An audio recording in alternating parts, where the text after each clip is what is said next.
कि हिमाचल प्रदेश में कांग्रेस की सरकार के 3 वर्ष पूरे हो चुके हैं, 3.5 वर्ष होने जा रहे हैं और 3.5 वर्ष के इस कार्यकाल में कांग्रेस की सरकार में हिमाचल 3 दशक पीछे चला गया है। एक तरफ से आपदा के कारण तबाही हुई है और उसके पश्चात जो रही सही कसर थी वो सरकार ने पूरी कर दी है। चारों तरफ त्राही त्राही मची हुई है। विकास के कार्य पूर्ण रूप से ठप पड़े हुए हैं। सरकार लगातार ऋण लेकर के अपनी गाड़ी को चलाने की कोशिश कर रही है, लेकिन प्रदेश की जनता की क्या स्थिति है इस पर सोचने का उनका विषय ही नहीं बन पा रहा है। आप अंदाजा लगाइए, 3.5 वर्ष के कार्यकाल में हिमाचल प्रदेश में 40,000 करोड़ रुपए से ज्यादा का ऋण ले चुके हैं और हिमाचल का ऋण अभी 1,10,000 करोड़ रुपए से पार हो चुका है। और जो गारंटियां दी तो उसके बारे में तो अब पूछना ही मुझे लगता है कि अब उचित नहीं है, क्योंकि प्रदेश की जनता चौक चौराहे पर बात कर रही है कि झूठ बोल करके, गुमराह करके, लोगों को ठग करके इन्हें सत्ता हासिल की। और खास तौर से अब मुख्यमंत्री कोशिश कर रहे हैं कि वो बेचारा बन करके अपने जो है जान किसी तरह से बचाए। इस तरह से इस हालात से दूसरे के सिर पे ठीकरा फोड़ने की कोशिश कर रहे हैं, खास तौर से प्रधानमंत्री नरेंद्र मोदी जी और हमारे ऊपर।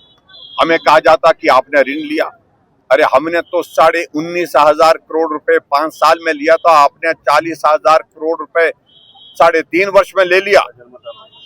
और दूसरी बात, जब रेवेन्यू डेफिसिट ग्रांट की बात कर रहे हैं, जो शोर डाल रहे हैं, मैं उसमें इतना ही कहना चाहता हूं, आपकी सरकार में केंद्र में जब मनमोहन सिंह जी प्रधानमंत्री थे तो 18,000 करोड़ रुपए मिला था, और जबकि मोदी जी की सरकार में 2 कार्यकाल में हिमाचल प्रदेश को 89,300 करोड़ रुपए रेवेन्यू डेफिसिट ग्रांट का मिला है। अन्याय तो तब हुआ था जब मनमोहन सिंह जी प्रधानमंत्री थे, लेकिन फिर भी सरकार को चलाया और संकट के दौर में भी, उस तरह की परिस्थिति में भी।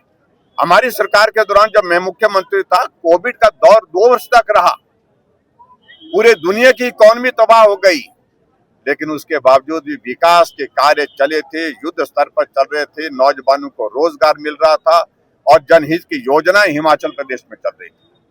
और अभी एक एक योजना को बंद करने की साजिश की जा रही है, बदनाम करके पहले उसको बदनाम किया जाए, उस योजना को झूठे आरोप लगाए जाए।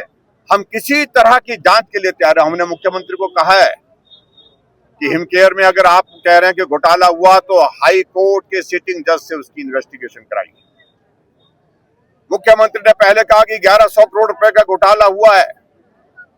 जब खर्च ही 450 करोड़ भी नहीं हुआ है तो 1100 करोड़ रुपए का घोटाला कैसे हुआ? उसके बाद मुख्यमंत्री अपने आप स्पष्टीकरण देते हैं, नहीं गलती से बोला।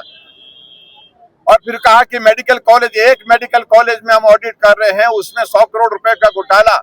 अब मैंने मालूम किया जिस मेडिकल कॉलेज का ऑडिट कर रहे हैं वो, उस मेडिकल कॉलेज में भारतीय जनता पार्टी की सरकार के दौरान मात्र 60 करोड़ रुपए के करीब जो है हिमकेयर के अंतर्गत खर्च किया, तो 100 करोड़ कैसे हो गया? झूठ बोलना, बेशर्मी के साथ झूठ बोलना, ये मैं समझता हूं दुर्भाग्यपूर्ण है।